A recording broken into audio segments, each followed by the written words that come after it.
After World War II, when we came back from overseas, especially in France, North Africa, we saw the value of our second language. And the amazing part is that the French could understand us. Reverend Reed is a natural-born communicator, and he did two things. He put together the first book in the Cajun language. Here it is. It's called Ne lâche pas la patate, the subtitle of our program. And every word in this book is in Cajun, first time it ever happened.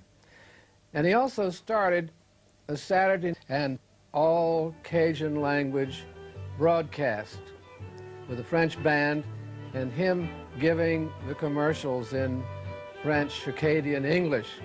Well, it wasn't long before that became the event of Saturday morning. If you weren't there in Mamou, where it happened, the little cow town, the kind of cultural capital of Cajun land, and at Fred's place, well, you imagined that you were.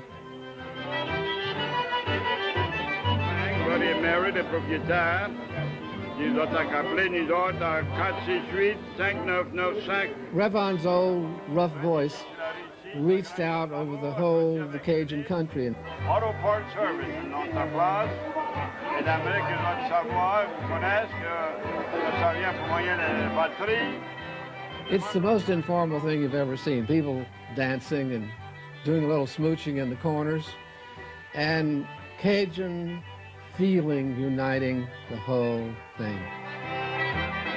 Some said that the language itself would be dead in 25 years, and that was 35 years ago, and it's more alive today than it's ever been, I think, than the second language. And the Cajun finally got his pride back in his original language.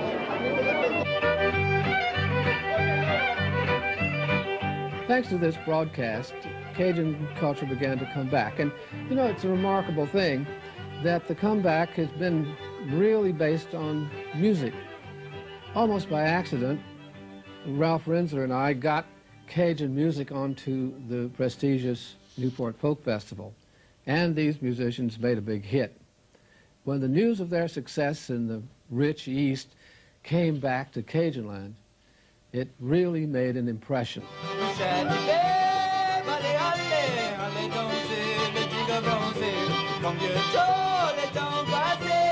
Fado became the music of choice in fashionable Lafayette. And zydeco began to make the hit parade.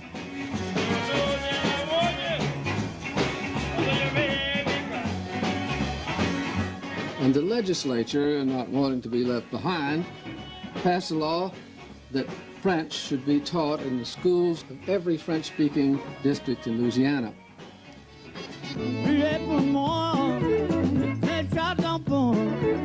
Soon Barry Ansley launched his Festival of Cajun Culture.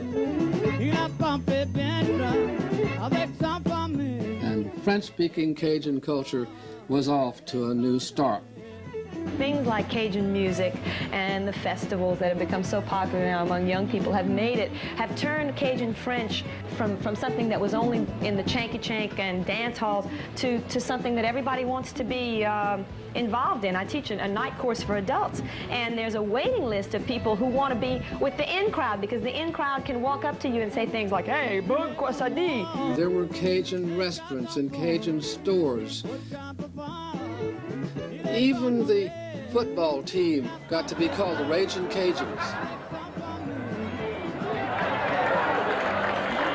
It is the first honor of its type ever presented by the university. It was terribly moving to see 91-year-old fiddler Dennis McGee, who had kept the old music alive, being recognized by the president of the local university as the Dean of Cajun Music.